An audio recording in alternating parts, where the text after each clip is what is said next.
Corvette, galera. Goiânia. Detalhe, Rodrigo Alves. Dirigentes do Palmeiras desceram agora. Golfão atrás. Aqui no vestiário do meio, onde fica a arbitragem, onde está Evandro Rogério Romão do Paraná.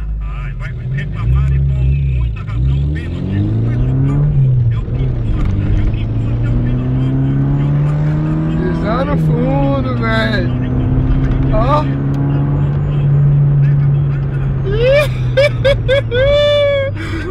Zezão, Cametão, Zezão. Ave Maria. Porque você acompanha agora na apresentação do mais dinâmico Ricardo Lima, a última atração do futebol da CBN.